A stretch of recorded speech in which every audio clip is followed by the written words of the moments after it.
This is CBC Winnipeg News.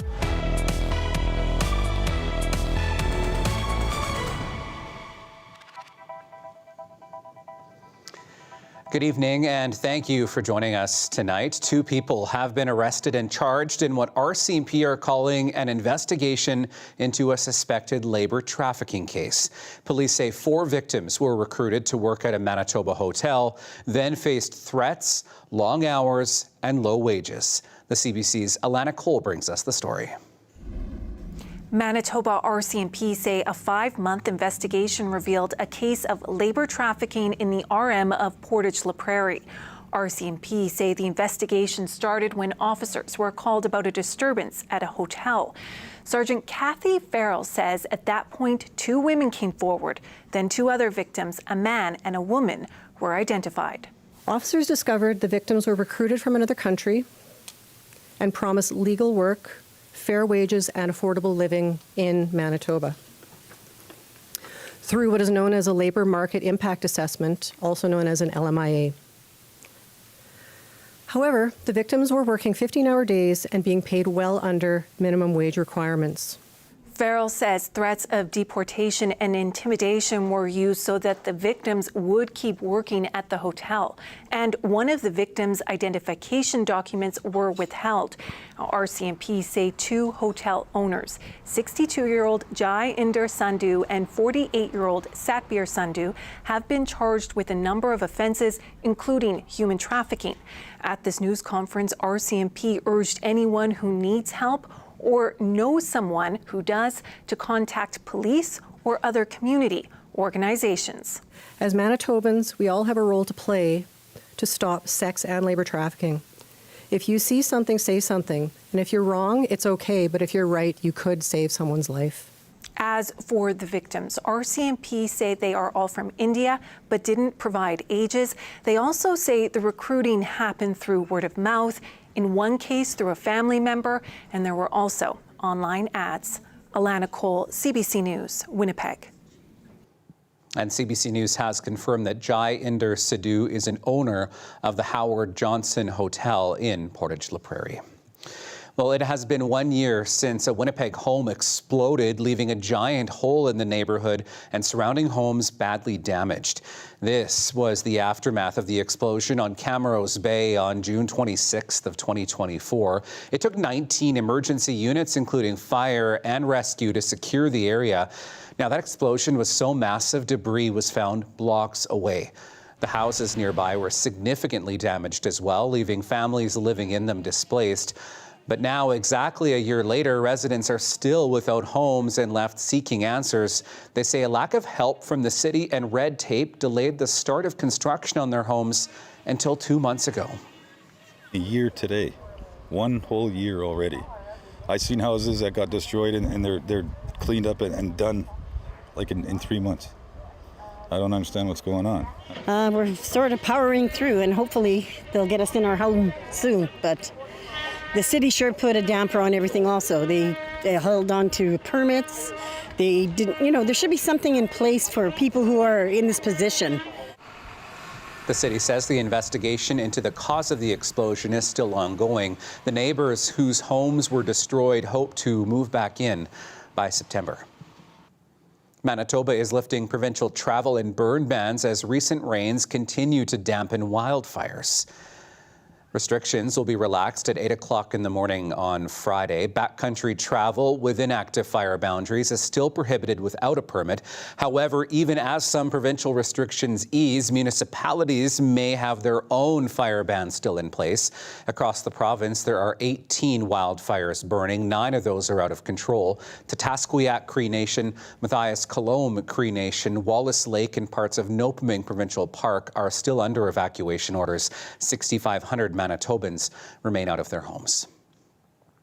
Recent data from the United Nations says at least 1.4 million Afghan girls have been banned from accessing secondary education. Here in Winnipeg, a 13-year-old is trying to fight against that. She's using art to spread awareness and advocate for women and girls still in the country. The CBC's Felicia Adam has more. With paint and a brush in hand, this is just one of many canvases 13-year-old Satayesh Kashi uses to tell a story. Kashi and her family came to Winnipeg in 2021, fleeing their home in Kabul after the Taliban seized control of Afghanistan. After arriving in Canada, Kashi says she felt safe, but she also felt guilt. Whenever I look at my school, I remember my friends because they don't even have the chance to look at a school and even step inside that school.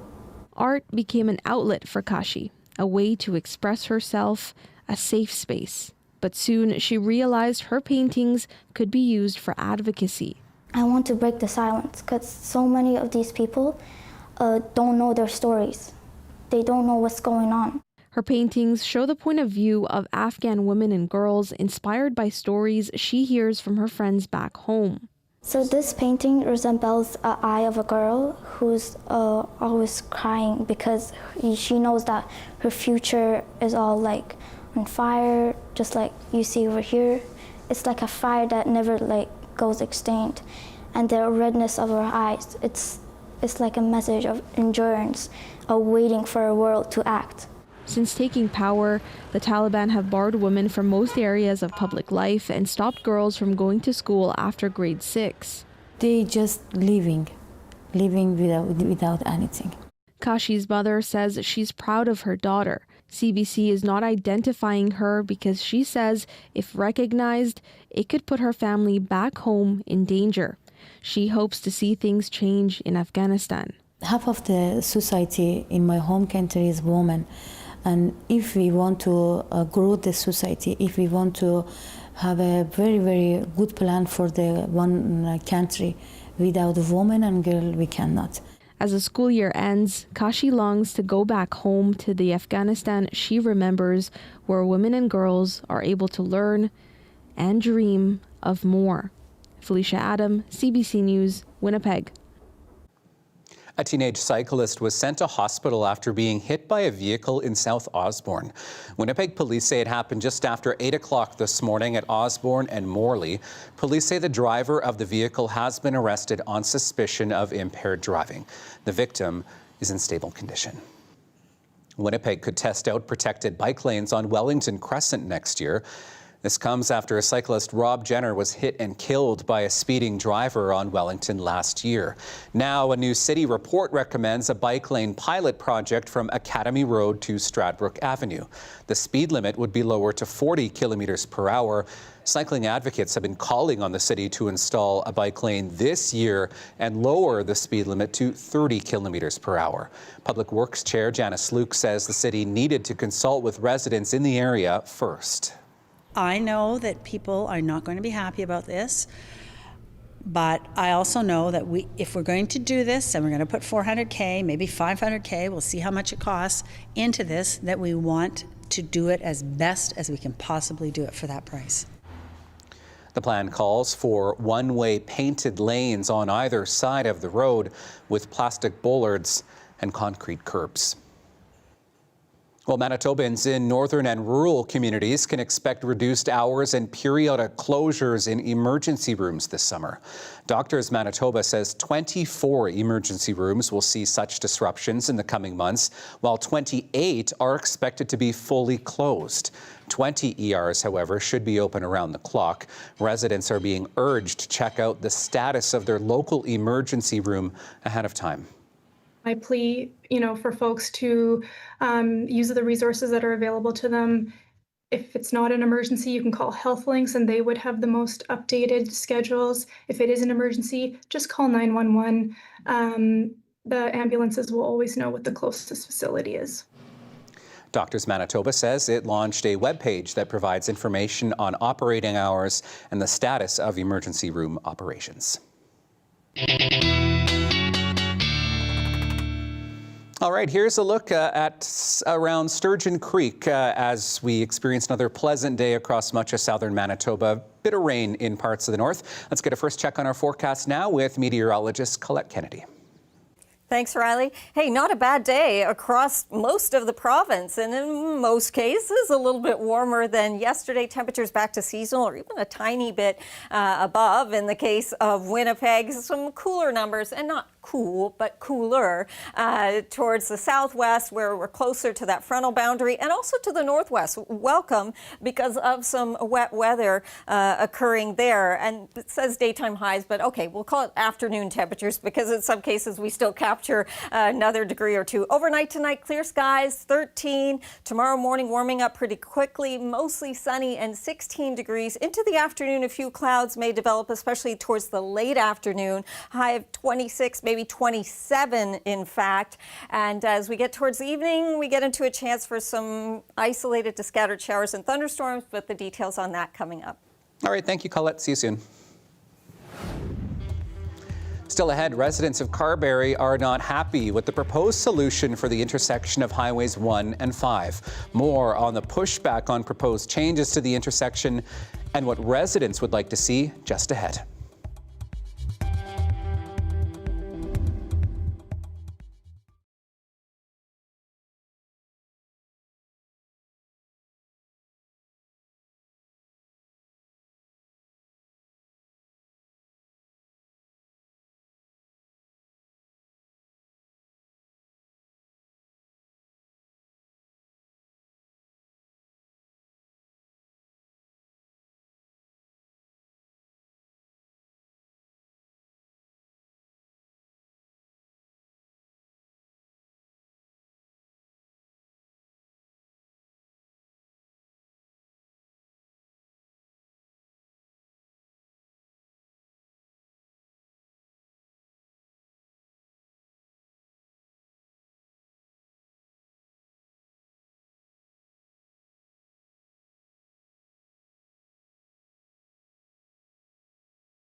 Tensions boiled over at a public open house last night in Carberry over plans to redesign a deadly intersection, the same spot where 17 seniors were killed in a bus crash just over 2 years ago.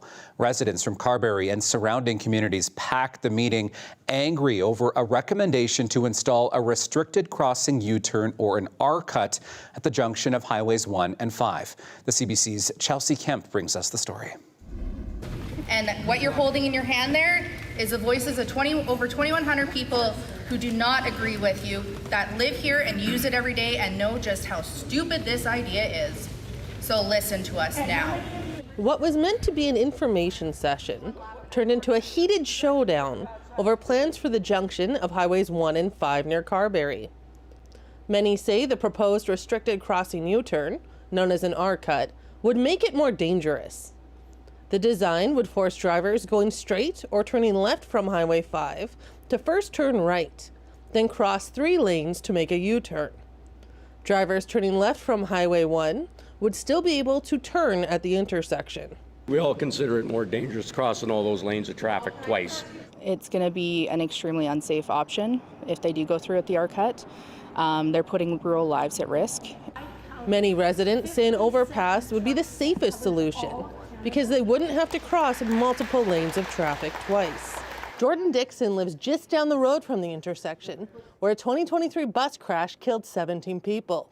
She says the plan fails to account for large machinery and rural needs. It was really clear here tonight that the community has come together on this, and we'll keep fighting until the right method has been done. More than 100 people came out to voice their opposition to the R-cut. Dustin Boy with Manitoba Transportation and Infrastructure says the design is a preferred recommendation. The final decision lies with the government. He's encouraging the community to keep an open mind. Uncertainty, discomfort to the local community, and folks do get used to it once they've traveled it once or twice. It still remains a safe alternative for us to consider here, and that's what we're here to propose to the community and to the government. Deborah Steen hopes a petition with more than 2,100 signatures will change things. Been dismissed since day one, and I don't think they could dismiss us today. Boy says after hearing from the community, they'll be gathering traffic counts this fall during the busy harvest season. Manitoba's transportation minister says a final decision has not been made for the future of the intersection. Chelsea Kemp, CBC News, Carberry.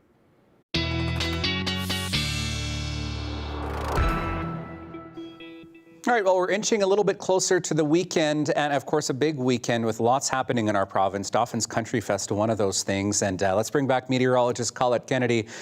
And it wouldn't be a Country Fest weekend with a bit of instability. Thanks, Riley. After a beautiful day today, tomorrow the temperature's similar, or in most cases we'll find them even a touch warmer, and some humidity, but not a lot. So just add, say, 2 or 3 to your high temperature, and that gives you what the humidex value, or that feels like temperature, is going to be like. The jet's still much stronger, well off to the east of us, going around that ridge of high pressure that's still bringing heat, although it's finally going to be pushing in some relief behind it. But we get what we sometimes call these ridge riders, where you get some showery or thunderstorm activity going around that ridge of high pressure. That's some of the activity you're seeing here to the south. And then the next thing we need to be looking at is this system, or this frontal boundary, that's kind of coming in here from the west. It's a slow mover, so sort of settling across Saskatchewan and taking its time to push eastward. And then you see another low to the north, and this is the one along that warm front. And as this approaches where we're getting some of that rain, nice to see. Obviously, we don't want the thunderstorm activity, we don't want the lightning strikes, but still getting some soaking rain, although it's somewhat scattered or isolated there. This will be the player to watch, though, as we move through time into tomorrow afternoon. Some showers and thunderstorms developing along that towards Westman. And then as we go through the day, as we push towards the city, that's where tomorrow night and then overnight and into early Saturday, we have the risk of getting into some scattered or even isolated thunderstorms there. And some of those could have some heavier downpours associated with them, and some stronger or gustier winds. So again, that's mostly later in the day tomorrow. So much of the day is looking good with sunny skies. Only later towards the late afternoon do we get some of those clouds kind of building in there, and then that chance of those thunderstorms. 26 to 27 for the high, but feeling like 29 or so. And then into Saturday, again, some scattered thunderstorm possibilities here, 28 for the high. Sunday, it looks good, just a slim chance for an isolated shower, 26. You notice what's going on with those temperatures, right? Seasonal to a little bit above, and yes, of course, that's Canada Day, and we're looking at mostly sunny skies there, and a pretty comfortable high of 28. A little bit sticky, but not too bad, and as long as the winds aren't too strong, things looking good for fireworks as well. All right, thank you so much, Colette. Well, after being closed for more than 4 decades, Winnipeg's most iconic intersection will reopen to pedestrians on Friday. Work to remove the cement barricades at Portage and Main began last year, and the first official crossings will happen after an event at 10:30 tomorrow morning. We thought we'd take a look back at what it looked like when the intersection first closed and the underground walkway had just opened. Here is a story from The National that aired on February 23rd of 1979. Los Angeles has Hollywood and Vine, New York has Times Square, and Winnipeg has Portage and Main. At least the motorists in Winnipeg have Portage and Main because soon the pedestrians won't.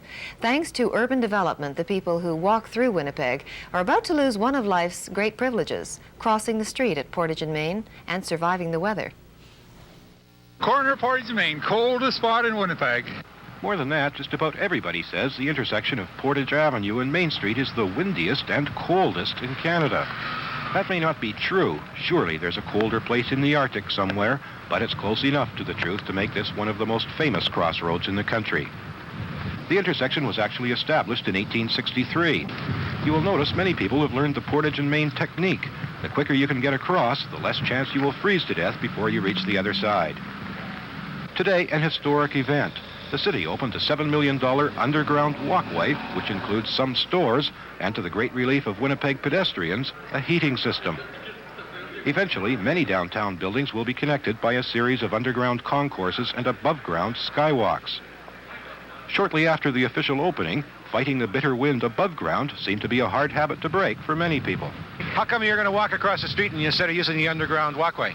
Because I don't know how to get to it just yet. Right. And this is faster. Well, I didn't know where the entrance was. Oh, it's just over there. Okay, I'll take a chance and go through it. You think it's a good idea, is it? Oh, yeah, so if I could find it, it's better than walking in the cold. But it's got to work good, because it's just freezing out here. Got to run, got to get inside. I didn't know it was open. Yes, it is. Yeah, it's right behind you there. Oh, it's kind of far. I think I'll just run across. Later, there will be no choice for Winnipeggers. The crosswalks will be abolished, and pedestrians who want to get to the other side will have to go underground. After 116 years, the city has finally decided that Portage and Main is fine for cars, but it's no fit place for human beings. Terry Maddie, CBC News, Winnipeg. And that's the news for Friday, February 23rd. For The National, I'm Valerie Alea. Good night.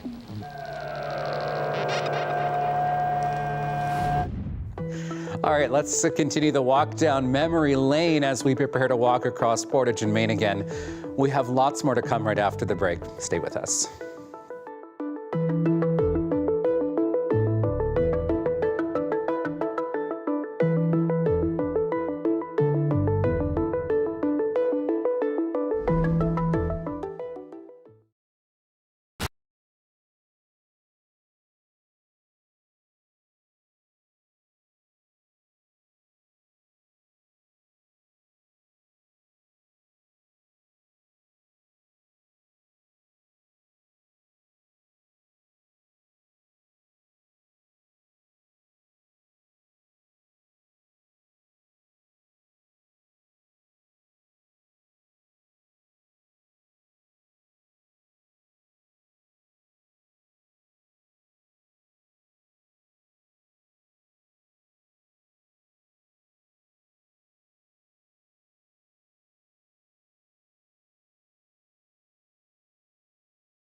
South of the border tonight, the Pentagon is sharing new details about how the U.S. strike on Iran's nuclear program unfolded. The Trump administration continued to aggressively defend last Saturday's attacks, doubling down on how destructive the attacks were to the Iranian nuclear facilities. Sam Sampson has more from Washington. Well, good morning, everybody. Top United States military officials at the Pentagon gave even more detail about strikes on Iranian nuclear sites Thursday, showing test videos of the bombs that were eventually fired into exhaust shafts and, according to the U.S., destroyed the underground facilities. Unlike a normal surface bomb, you won't see an impact crater because they're designed to deeply bury and then function. I know there's been a lot of questions about that. All 6 weapons at each vent at Fordo went exactly where they were intended to go. This briefing, in part, was to prove media outlets wrong, the ones that reported on a preliminary intelligence document which suggested the impacts to the nuclear sites were limited. There was a great deal of irresponsible reporting based on leaks, preliminary information in low confidence. Again, when someone leaks something, they do it with an agenda. The Trump administration says it will investigate the leak, though some are already making their own guesses. It's dangerous and ridiculous that happened, but we're going to solve that problem, and we'll keep the coordination. Do you think the leak came from Congress, sir? That's my suspicion. As Washington plays whodunit, world leaders continue to weigh in on the damage done at those Iranian nuclear sites. Both Israel and Iran have claimed victory and give varying degrees of how badly the sites were hit. Il a subi d'énormes dégâts. The leader of the UN's nuclear watchdog in a French interview Thursday said centrifuges at the Fordo plant are no longer operational and that there is considerable damage. The only other time the United Nations, Israel, Iran, and the United States has agreed on something is that the sky is blue, but they all agree that Iran's nuclear facilities were completely demolished. Though President Trump said Wednesday he plans on meeting with Iran next week, his press secretary said there's nothing on the books, only that the two countries are on a diplomatic path. Sam Sampson, CBC News, Washington. Some of the world's top celebrities have begun to arrive in Venice. They're there to kick off the 3-day wedding extravaganza for Amazon founder Jeff Bezos and his fiancée Lauren Sanchez. But not everyone in the country is in a celebratory mood. The CBC's Megan Williams has more on the protests threatening to crash the wedding. For weeks, protesters have slammed the event as a symbol of everything that's wrong with Venice today, an historic city turning into a playground for millionaires and billionaires. One activist in St. Mark's Square unfurled a banner reading, "The 1% ruins the world." Locals accuse the city of selling out, of neglecting housing, public services and local businesses while catering to mass tourism and to tycoons. I like the protest. I am glad that he's doing it and that everyone is being so cooperative about it. I think it's good, yeah. I think we should talk about these things, but to be conscious about something that happens in the world, not just be silent. Activists say that all of these things are connected: a billionaire wedding, Trump private jets, governments increasingly out of touch with their people. They say they will shut down the canals and close off bridges on Saturday, which is the expected day of the wedding.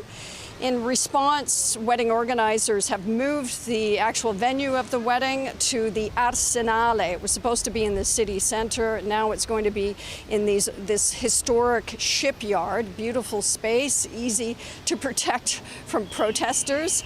Of course, none of this has stopped celebrities pouring in. There's been Oprah, the Kardashians, politicians like former White House advisor Ivanka Trump and Jared Kushner. They're all coming in on private jets, which of course has not diminished the anger towards these people. Critics are calling this wedding one more cash grab for the city that is selling its soul to tourism and to billionaires. Megan Williams, CBC News, Rome. In Greece, a large wildfire has forced residents to flee a seaside area south of Athens. Authorities ordered the evacuation of several coastal communities under threat.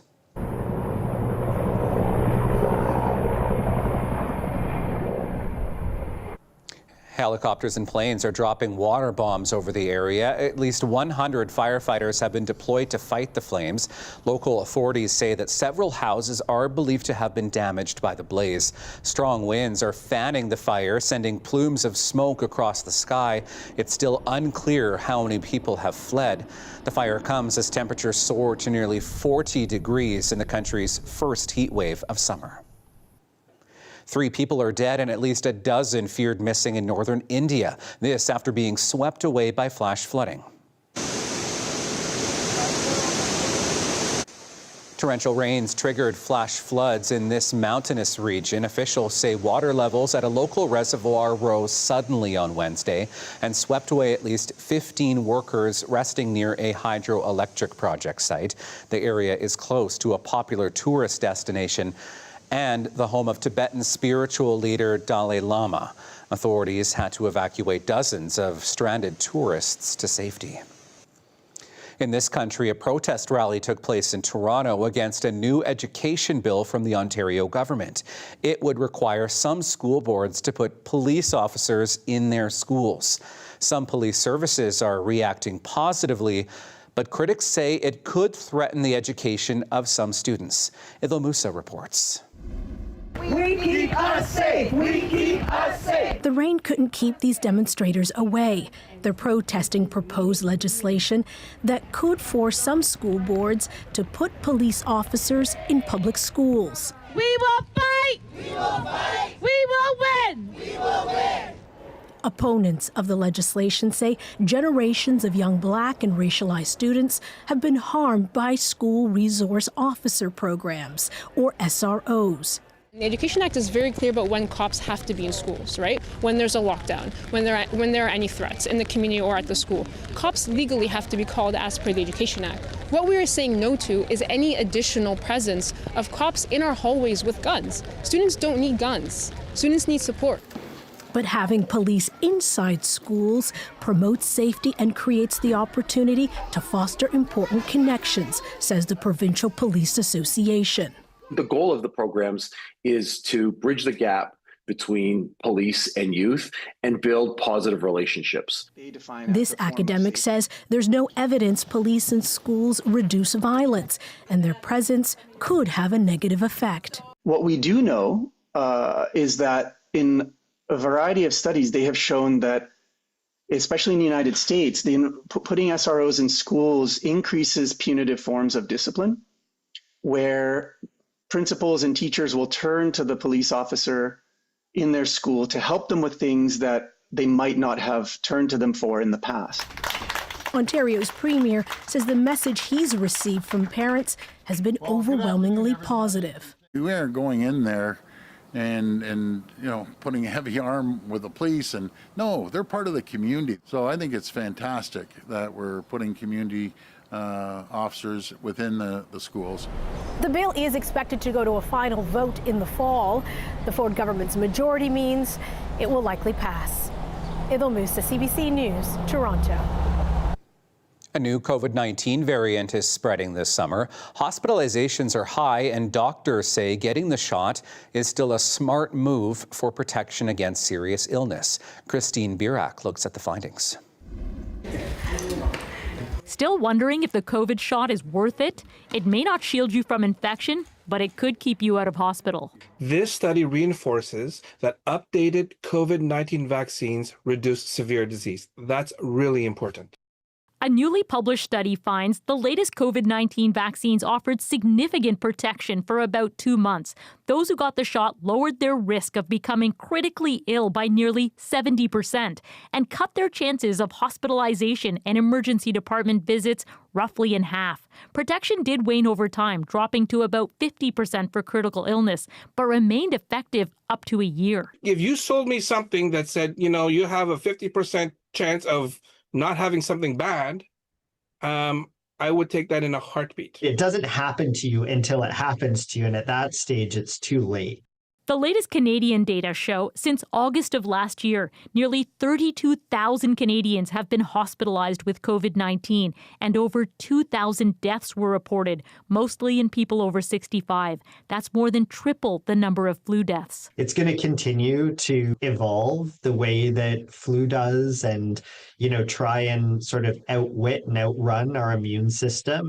A new variant has been surging in China, India, and the U.S. Nicknamed Nimbus, symptoms can include a severe sore throat. The World Health Organization is tracking it. So far, the severity appears similar to other variants. Family doctors say they're seeing plenty of patients sick with viral illnesses. A lot of the COVID questions I'm getting around this time of year are actually around vaccines. Canada's Vaccine Advisory Panel says anyone over 6 months can get a COVID-19 vaccine. It recommends those at higher risk, especially people over 65, should get a shot this fall. It could be the difference between a tough week at home and a trip to the ER. Christine Burak, CBC News, Toronto. A key piece of legislation for the federal government has vaulted a final crucial hurdle. Bill C-5, that is, has passed the Senate. The legislation is meant to speed the passage of so-called nation-building projects. It was a major campaign issue for Prime Minister Mark Carney, and he promised it would be passed swiftly. C-5 will give Cabinet the ability to pick projects to speed through the regulatory process. Some senators had objected to its lack of consultation with Indigenous people.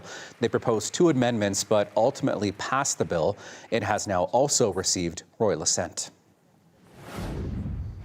After the break, graduation season is wrapping up this week across the province. We'll meet some students who crossed the aisle at Grant Park High School today. That story and more when we come back. Stay with us.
Graduation season wraps up this week in Manitoba. Today, around 205 students crossed the stage and received their diplomas from Grant Park High School. Nerves, excitement, hopes and dreams filled the room. The CBC's Zabina Ahmed was there. Walking across the hall wearing their blue robes and caps, family and friends clapping and cheering. This was a moment of joy for the 205 graduates of Grant Park High School. Students shared what their goals and aspirations are. I want to change lives. I want to be inspiring. I want to inspire other people, inspire the youth. I want to, build a legacy that people can look back on. I'm going to go to the CFL. Yeah. I'm going to the CFL. Yeah. Are you allowed to do football? Yeah, I'm playing at U of M next year. I want to be a lawyer and just make a lot of money. Okay, and why do you want to be a lawyer? I don't know, I want to help people get out of jail and stuff like that. Future goals, definitely getting into teaching and pursuing my education career. Hudson graduates this morning with the U of W Special Entrance Scholarship. The class of 2025 also received a series of awards and scholarships to students who excelled in certain fields. The Biology AP 42S Subject Awards. Many of the graduates say they felt a wave of excitement, nervousness, and hope for the future. Graduation just feels really good, just to be able to finally move on, take another step, and, just be able to kind of express yourself and move on and see what the future holds. I'm excited for the future. A little bit scared, but I think it'll work out. Our generation, they are more creative, they are more funny, I guess. Youngster with a new idea, they came, so there's a lot of challenges, but it's a new chance for us to express ourselves. 3, 2, 1. Tossing their caps into the air, these students are stepping into a new future filled with dreams and aspirations. Zabina Ahmed, CBC News, Winnipeg.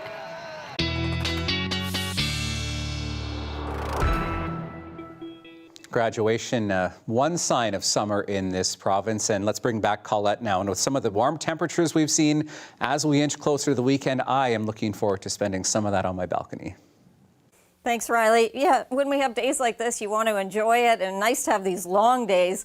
Obviously, we're coming off the summer solstice, and so they start to shrink again, but we've only lost, about a minute or so there, so still plenty of time to enjoy 16 hours and almost 20 minutes still. All right, a few things going on. I talked about some of these ridge riders, some of the showers and thunderstorms going around that area of high pressure. We've got this warm front that's bringing some moisture to the north. Nice to see, as long as we don't see any of these. The lightning strikes in there, and then this is our occluded front, which is also going to bring some wet weather by tomorrow afternoon, pushing back in with showers or some scattered thunderstorms into Westman, and then eventually by tomorrow evening and overnight, that comes over towards the city. So something to be watching for there. Just looking at your temperatures and the conditions tonight, closer to that boundary, that's where we have the chance for some showers, but otherwise it's dry.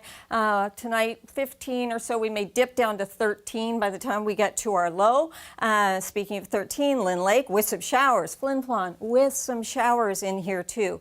So everything looking pretty good, even towards Thompson. In fact, it's all spreading eastward. So getting some of this, you could see it's not everywhere. It's not a soaking rain everywhere, but where it fills in, that's really welcome to get some of this rainfall. We'll look at the amounts, some warm temperatures in here too. Thompson up to 26, and we'll see readings like that as we push through the day too. In southern parts of the province, and even a little warmer than today. Portage, 29, Winnipeg, 26. We may get to that 27, feeling like 29 or feeling like 30. So there's just a little bit of humidity. And then here comes that moisture trying to make its way in, and looking at what the rainfall totals will be like. We'll put this into two parcels, getting close to 30 millimeters by the time we get to midday Saturday for Flin Flon. We'll put a few more millimeters on the board there. Potentially, we'll take anything we can get right through that region. And, it's 5 to 20 millimeters elsewhere. Because they're isolated or scattered storms, it's kind of hard to predict exactly where you get the moisture. This is Matilda. Matilda's 2 years old, courtesy of Lynn and Gary. Love the bow. I mean, she looks so good in blue. A Westie, I think? Yes, just a real beauty. Thanks for sending that in. And in terms of your dog walking forecast, green paws a go. Things looking good. A few more clouds late in the day, and the pavement may begin to get just a little bit warmer too, Riley. Thanks, Colette. Well, picking up and returning to normal life after a wildfire is never easy. It's something Flin Flon residents are coming to grips with after starting to return yesterday. Dawn Lady initially fled, but then ultimately returned to help feed firefighters. She spoke with the CBC's Margot Watt this morning. I remember when you did have to leave, when you were part of that evacuation. I spoke with you that afternoon. Yes. And I remember you describing this surreal scene of the helicopters and the smoke and this long convoy of traffic. So what was that like for you going back, knowing what was happening? It was definitely a feeling of uncertainty. When I arrived back into town, you know, I felt like I was actually in a movie that I should have been playing at my drive-in theater. The only vehicles you saw in town were emergency vehicles, so literally there was lights everywhere. I almost felt like I was a sole survivor of an apocalypse. There was nobody around. It was only us and our work crew, and then the frontline workers. So it was definitely an eerie experience. It was definitely scary at times. The first couple of nights I was back, the helicopters were such a sound over my house that it was even uncomforting thinking that I should be going to sleep. Yeah. It was questionable if somebody was still going to be coming knocking on my door saying, you know, get out. So it was definitely a feeling of uncertainty, but it was something that we needed to do to be there to help. And when you were helping, when you were feeding those firefighters and just helping out wherever you could, what was that like for you, being able to just give back a little something? It was completely rewarding. These firemen worked so hard around the clock. We were all exhausted together trying to pull off one mission, and that was saving our communities. And in order for the frontline workers to do that, they needed to be fueled. So that was our part of the job, was having them fed 3 times a day, and it was truly rewarding. Now, I know that you know what you're doing in the kitchen, obviously, so with your businesses, but what was involved logistically in making that happen? Well, it was right from the beginning of procuring products from fire commissioners and getting trucks involved. We thankfully still had a fully stocked restaurant, so some of our products was able to help in the initial few days. But it was literally waking up at 3:30 in the morning to be in the kitchen at 4:30. We were working with a very small skeleton crew, so to have 240 mouths to feed 3 times a day, it was 16 to 18-hour days off the start as well, until we were able to secure some of our own staff that were able to come back. So how much support did you have during this time from government? None. None. From beginning to end, I feel like it was a very broken system. It was very complicated being our border town, dealing with 2 different provinces, 2 different municipalities with different recommendations from the government. Red Cross, you know, they never once called us to say like, hey, do you need a hand with this? Can we send in anybody? It was literally us problem solving every step of the way. Have there been lessons learned, do you think? Definitely. I think it's only in times of these disastrous situations that hard lessons are learned. There's been a lot of awareness brought to a lot of broken situations here that have happened. And I really hope that it doesn't happen again or happen to any other communities. We're such a big community amongst ourselves.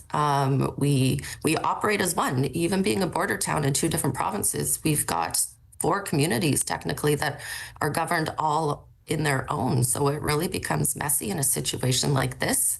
And it definitely has shined light on a lot of things that could have been done differently. And we just hope that we could all move together as one throughout the rest of this now. So you've been back in your home for a few days now. What's that been like? I've actually been here since June 5th. So Okay. It's nice to see the progression of all the residents coming back.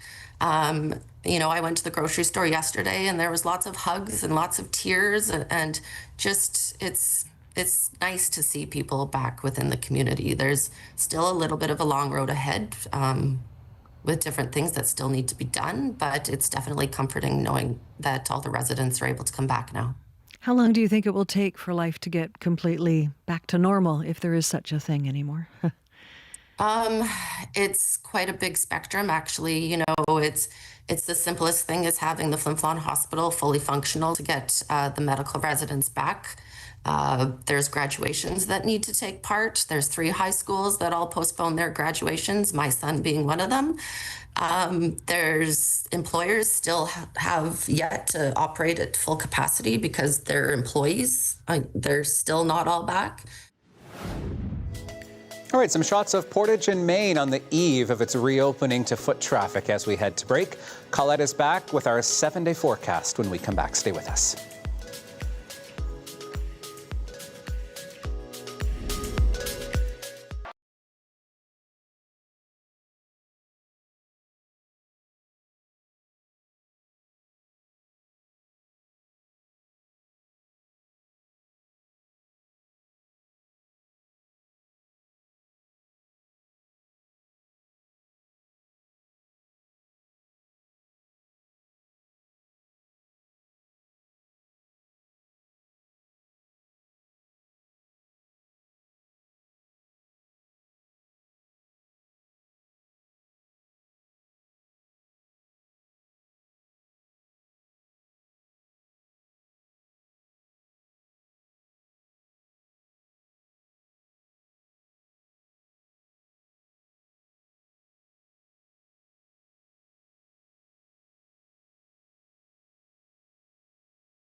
As we showed you earlier, the iconic intersection of Portage and Main will open up to pedestrians Friday for the first time in over 40 years.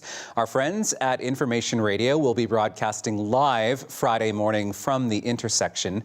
They will have more on what folks are saying about the opening and chatting with some as they get ready to cross the street. That begins at 6 a.m. tomorrow on CBC Radio 1 or on CBC Manitoba's YouTube channel. All right, I promise we'll get to Colette and the 7-day in just a moment, but first something completely different. It might not be a T-Rex, but this little fellow is a big Jurassic find. You're looking at a brand new dinosaur species now on display at the Natural History Museum in London. It's called the Enigmachosaur, meaning mysterious runner. It's about the size of a Labrador retriever. Scientists say the herbivore roamed the western United States roughly 150 million years ago.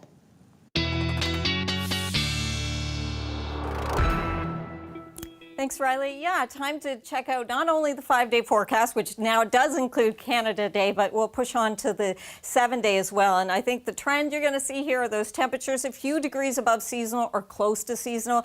Keep in mind some evening or overnight thunderstorms possible tomorrow and a risk in the afternoon for Saturday. Canada Day looking pretty good with a slight chance of showers. Okay, come on. It looks like it'll be a dry one for now. It's still a few days out, so we got to watch that carefully. And then yeah, temperatures building towards 30 degrees by the time we hit next Thursday. Thanks, Colette. Well, most of us can relate to that feeling of rushing to the airport and barely making it. Unless you're me, then you get there hours early just to make sure the gate exists and doesn't somehow dissolve before your flight. But even our four-legged friends get a bit of airport anxiety. Here's your Daily Lift.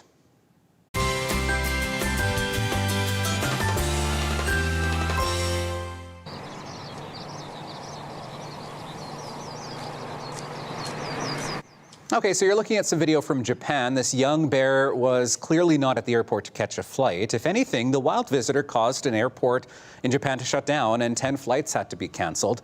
Traps have been set up around the airport grounds to catch it. There were reports of bear sightings since Wednesday, but airport officials believe it may all be the same animal. Or maybe it was trying to catch a flight and was trying to find its gate, like I do, because I kind of look like that when I'm at the airport. That's our show for this Thursday. Thank you so much for watching. We will see you tomorrow to wrap up the week. Have a wonderful evening.